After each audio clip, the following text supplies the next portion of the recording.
So in this video, we're going to take a little bit of time to talk about what's known as a reference angle. So in a previous video, we talked about how to plot an angle in standard position, how to determine angles that are coterminal with that standard position angle. In this case, we're talking about something a little bit different. So a reference angle is always an acute angle. So you'll notice that's part of the definition here. So a reference angle is always going to be an acute angle. It's always going to be formed by the terminal side of the standard position angle and the x-axis. Now notice it doesn't say the positive portion of the x-axis.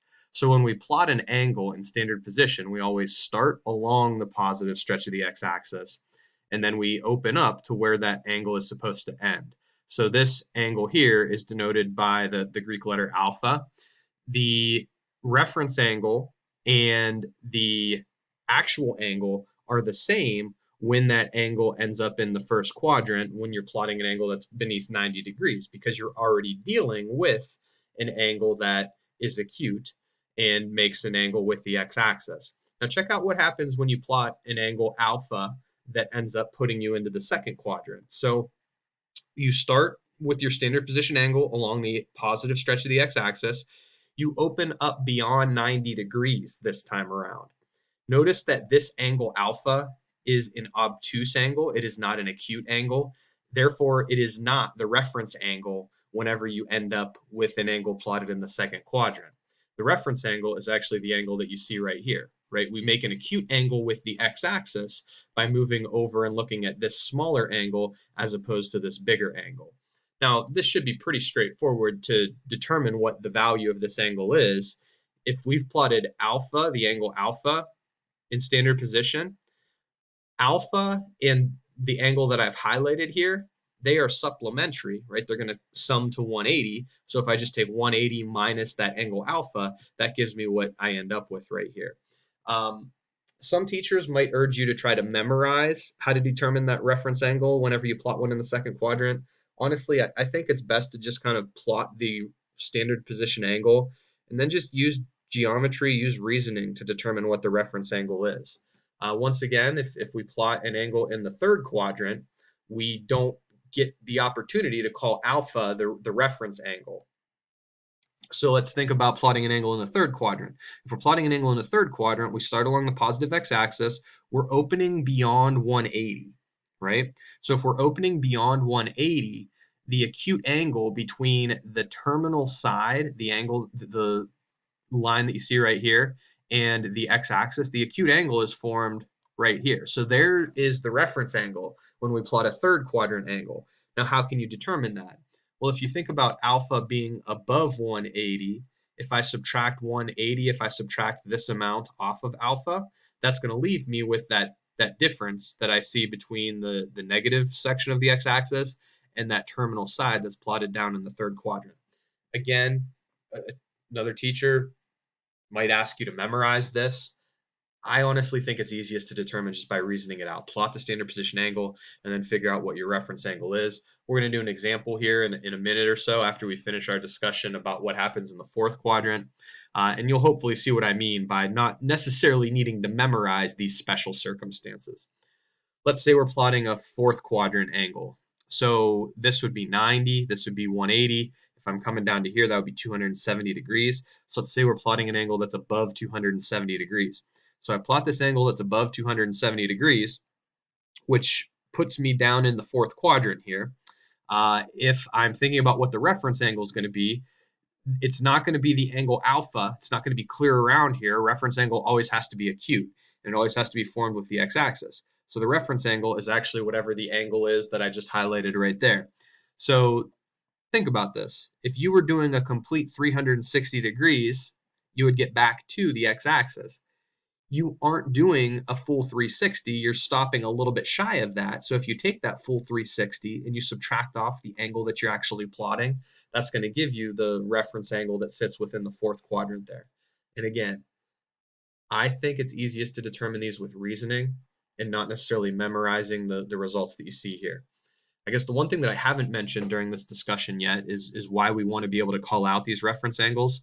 What we're ramping up to be able to do is to be able to use the unit circle to do some work to determine values of the six trigonometric functions. And if you can't determine reference angles, using the unit circle is not as efficient as it otherwise can be. So that's really why we want to be able to determine what these reference angles are. It makes using the unit circle much, much easier for us to deal with whenever we get to that point within the next handful of lessons. So a couple of quick examples, and then we'll wrap this up. So in this one here, we're asked, in both of these actually, we're asked to find the measure of the reference angle for each angle.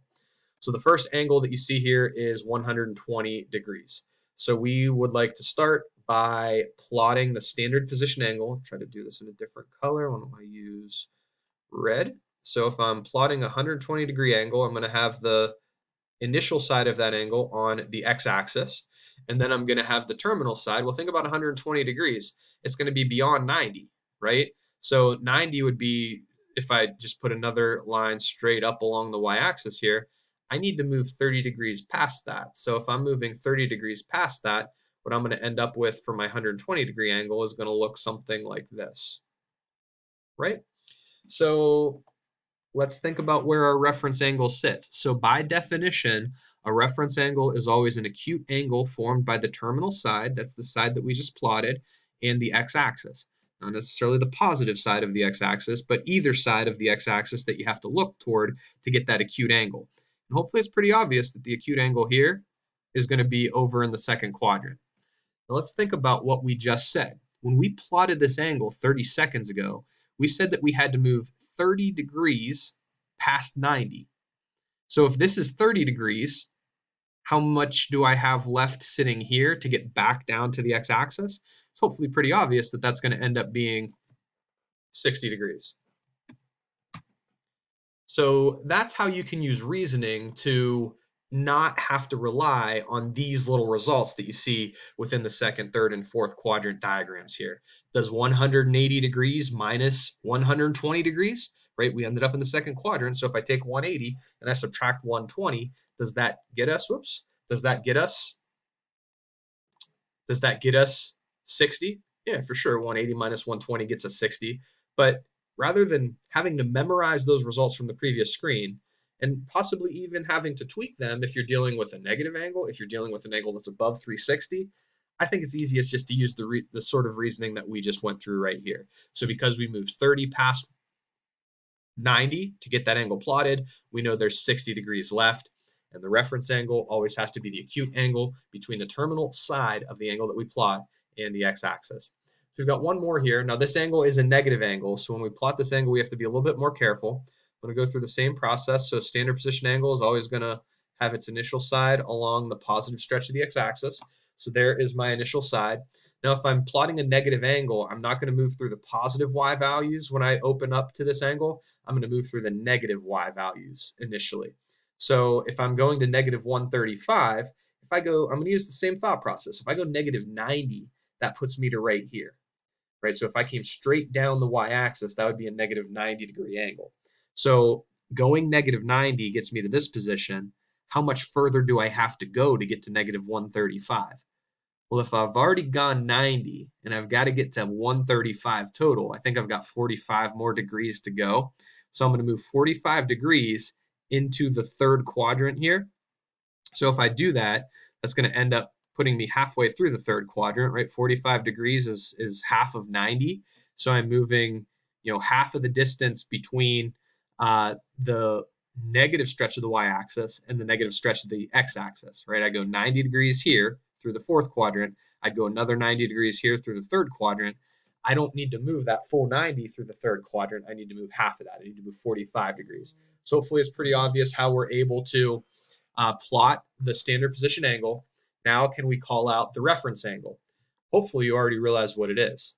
If I move 45 degrees right here beyond this negative 90-degree angle that we see sitting here, here's negative 90, we moved 45 degrees past that. Doesn't it make sense to argue that what we're going to have sitting right here, this acute angle between the x-axis and the terminal side of the standard position angle that we just plotted, isn't it pretty obvious that that angle is going to end up being 45 degrees? So being able to do this is definitely useful to allow you to use the unit circle more effectively. You might not see much of a reason for doing this now as this term is being introduced, but if you get comfortable with doing this sort of thing now, doing work with the unit circle becomes much, much easier.